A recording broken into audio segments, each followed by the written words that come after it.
Hi, y'all. This is Darlene.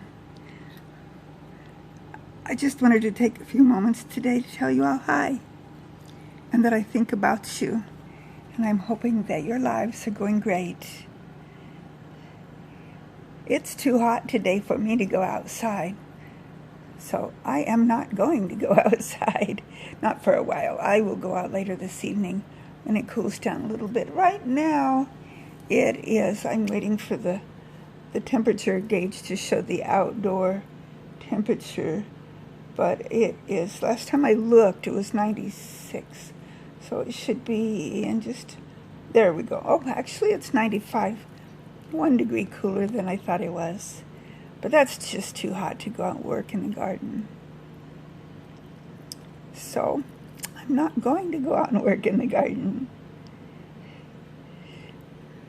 But I'll finish this video later when I do go out and see if there's anything that I need to show you. I did go out earlier this morning, not real early, because on Tuesdays we go into town, about 20 miles away, for our Toastmaster meeting. As you all know, I belong to Toastmasters. And we have to be in town by 6:45, so there's no way I'm getting up early enough to water all my plants before that. Anyway, as soon as we got home, I gave my potted plants a good drink of water so that they aren't too stressed out about this 95-degree weather. Is supposed to actually get up to 99.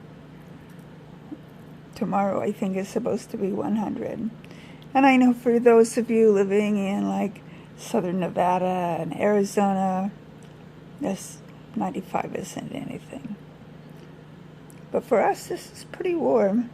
And we will have a few days that are in the triple digits, but not that much. But we do live in the eastern part of the state. I know some people think that Oregon is all green and lush and beautiful and rains a lot. That's only on the west side of the Cascade Mountains. So if you look at your geography, the Cascade Range kind of goes through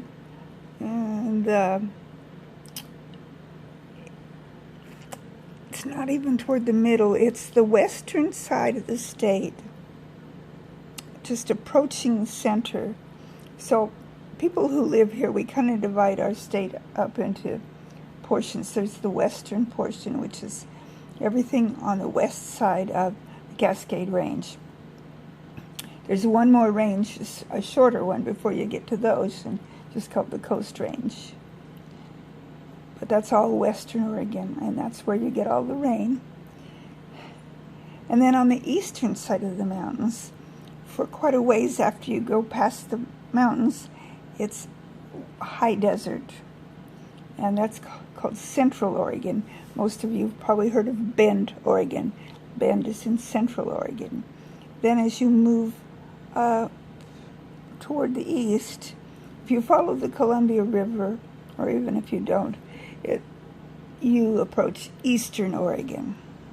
Eastern Oregon follows the Columbia River until you get to Lake Umatilla, and then northeastern Oregon has cities like Pendleton, famous for the Pendleton Roundup. You keep going east, and you get in really eastern Oregon, like Ontario, and that's near the Idaho border. If you go south, then we have southern Oregon. Southern Oregon is anything south of, say, like Eugene, south of Eugene, I would say. And you've probably heard of Medford. Medford and Klamath Falls are in southern Oregon. So that kind of describes the state. Anyway, things on the eastern side of the Cascade Range. The Cascade Range is part of that ring of fire that you might read about. Our mountain is Mount Hood. You've probably heard of Mount St. Helens. That's the one that erupted several years ago. And it's on the Washington side. Mount Hood is our mountain. We also have Mount Jefferson. But Mount Jefferson is not nearly as tall as Mount Hood.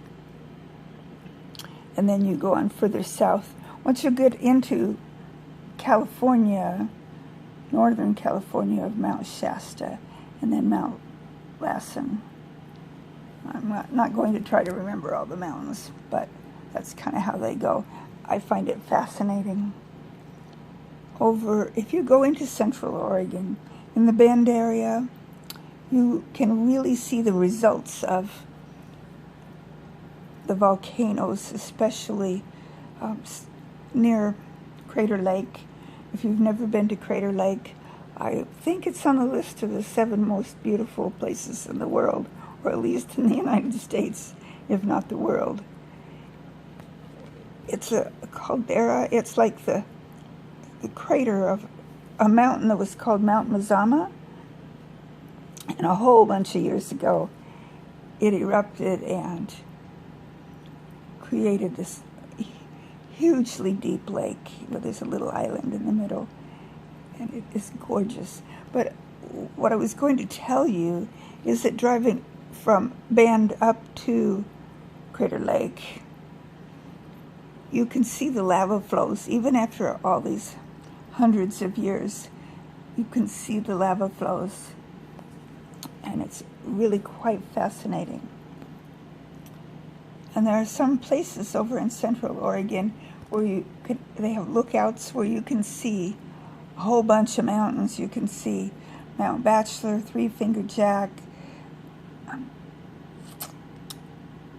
Mount Jefferson, Mount Hood, Mount Adams, St. Helens. I don't think you can see Rainier. I think maybe it's too far north. There's Rainier and Baker further on up north. But and I'm thinking there's one more.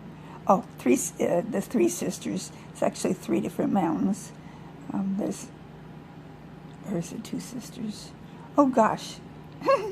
Now that I'm telling you about it, my mind is going blank. Anyway, there's the North Sister and the South Sister, and a whole bunch of volcanic mountains right in there. And I think I remember reading that Mount Jefferson might be extinct, but I'm not positive of that. The other mountains are just dormant. There's talk every once in a while about Mount Hood having a little bit of rumbling around in it. Same with Mount Rainier and Mount Baker. Mount Rainier is like just east of Seattle, so if it were to erupt, things would be very interesting. Anyway, so the mountains are not dead, but it's been a good many years since anything other than Mount Hood has erupted. I said that wrong. Mount St. Helens is what I meant. Anything other than Mount St. Helens I all of a sudden heard myself saying what I didn't mean to say. Does that ever happen to you? Do you find yourself saying what you didn't mean to say? It just, you know exactly what you want to say, but what comes out of your mouth doesn't match. That happens. I don't know if it comes with age or if it's just being human. Anyway, I'm rambling on and on to you, and I'm going to stop this video and then add on to it later, this evening or maybe tomorrow, sometime when I can actually get outdoors, when it's not so hot that I'm dying. And so I will see you in a little bit. Hi again. I did promise that I'd come back this afternoon after it cooled down a bit. It's still in the low 90s. The temperature hovered around 98, 99. It got to 100 briefly, but mostly stayed 99, 98. And last time I looked, it was like down to 91-ish. So just a brief little walk around my yard.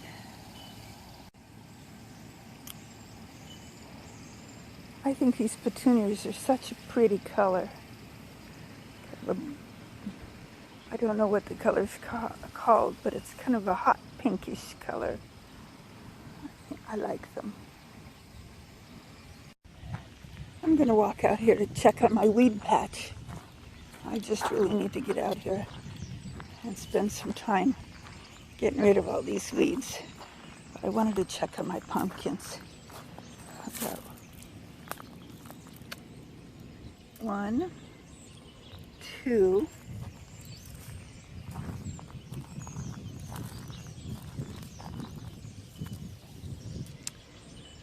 3, 4,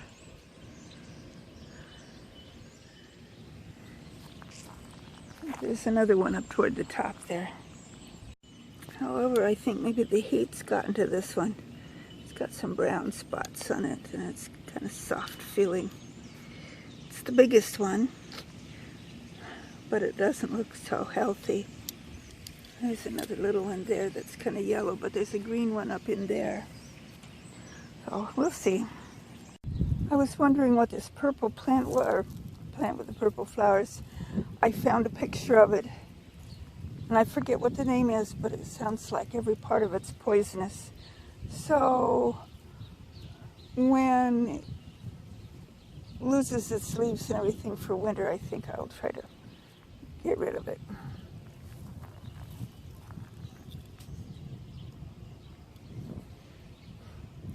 My goodness, this catnip has gone wild.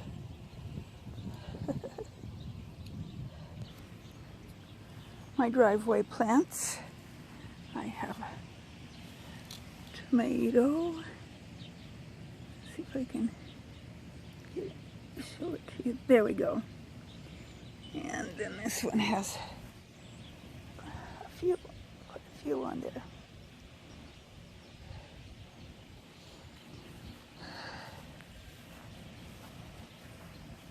The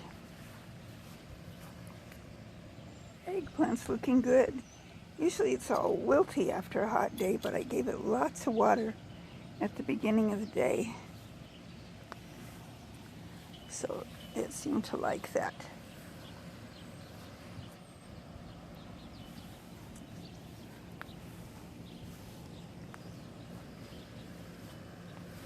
Same with this tomato plant. It needs to be staked up or something, but the rhubarb is looking good.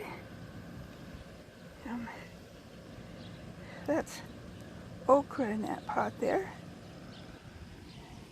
I know okra's supposed to get tall, but mine doesn't seem to be getting that way. It's been hot enough. I know it likes hot, but it's not so necessarily muggy here. It's kind of a southern plant, and we have a hot, dry hot, not a muggy hot. So I don't know if that makes it different for the plants or not. I picked a good handful of tomatoes out of my garden earlier today. And there, some of them are almost all the way ripe. Others are just in the starting stages, but enough that I know they will do well on the windowsill. And gave my husband some that were pretty bad to eat. And I like them too, but I can only eat a few because my mouth tends to I get little sores in my mouth if I eat too many tomatoes.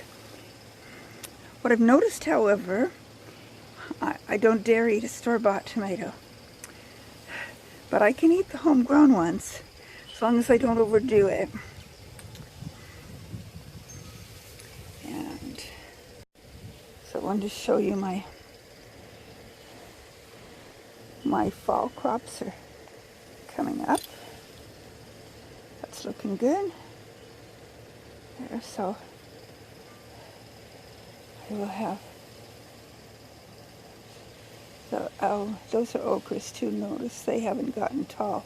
They're looking fairly healthy, just not tall. I didn't label my plants that I planted, but I think I've got cabbages is what I think I planted there. So I'm going to sit in my porch chair and enjoy the evening. You can hear the sprinklers going out there. My husband's trying to keep patches of the lawn from turning yellow. He says he'd rather spend a little more money on water now to try to keep it green than to let it go dry and have to spend more money to get it green. So as long as the city doesn't put a kibosh on how much water we can use, we're good to go with the water. He's been watering certain portions of it every day. The rest of it does its normal schedule, which I think is every other day. There's just some parts of it that seem to require more water.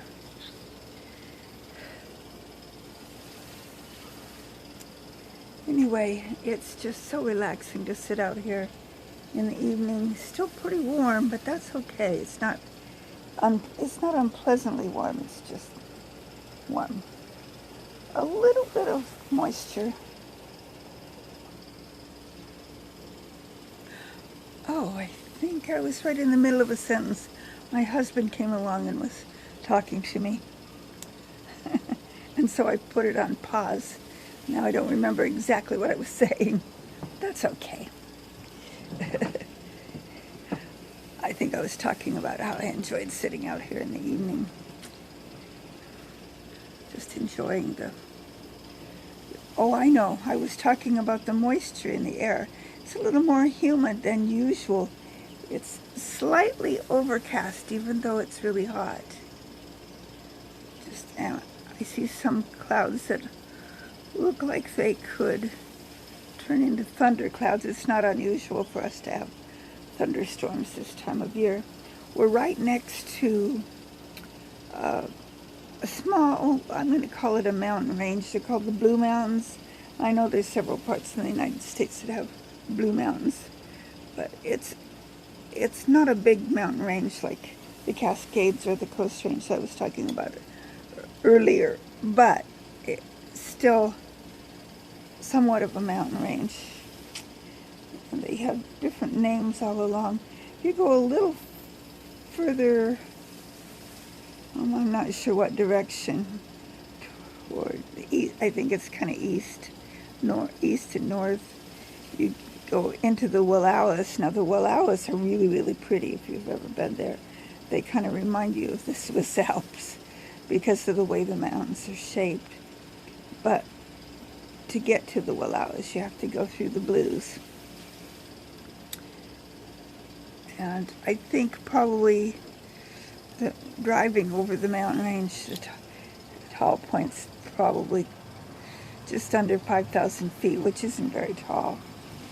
And there are some parts of it that are taller than that, I know, but maybe 6,000, 7,000, 8,000 feet. I can't give you any accurate statistics because I don't know them. But we're within 10 miles of starting up into the mountains. So our weather here varies from out in the wheat fields, the plains, which are flat, and mostly wheat fields, sagebrush when they don't put anything into the more mountainous area. So when it gets hot in the summer, we kind of can get some thunderstorms that aren't right here, but just within a few miles of us. And so that it's not uncommon in the summertime. Well, I've spent quite a bit of time in today's video just rambling on about stuff with you. I guess that makes us friends. Isn't that what friends do? They just spend time with each other, just talking about whatever. And that's kind of what I've been doing, just talking about whatever. So in order to talk back to me, you'll need to write some things in the comments below, right? that's kind of how that works. So it's not a one-sided conversation exactly. I've never tried doing a live, and I'm not sure if I even can with only, I'm still under 300 subscribers. I'm getting there. I'm not sure how many you need to do a live, but I think I've heard that you need 1,000. I'm not sure if that's accurate or not. And I know that some people use other kinds of software to make the live work if they have a smaller channel. But I've got enough stuff to do without having to figure all that out. I know I could figure it out if I wanted to bad enough. But I'm just satisfied chatting with you this way. And I think I'll just sit here and enjoy the rest of the evening, maybe watch a couple of your videos. I watched some earlier today. And I can watch videos until the battery on my camera decides it needs to be plugged back in. And I will see you in the next video, you know. In the meantime, if you haven't subscribed to my channel, I invite you to do that so that you can be part of the group that I talk to several times a week. I don't have a set schedule. I just make videos as often as I feel like I can fit in some time to do so. And if I have something to say, which is this time of year kind of hard because the way the weather is, there's not much going on. The plants don't grow much when it's this hot. They just kind of maintain. So if you haven't subscribed, do so. Hit that like button, hit the notification bell, comment, and until I see you in the next video, may the good Lord richly bless you. Bye.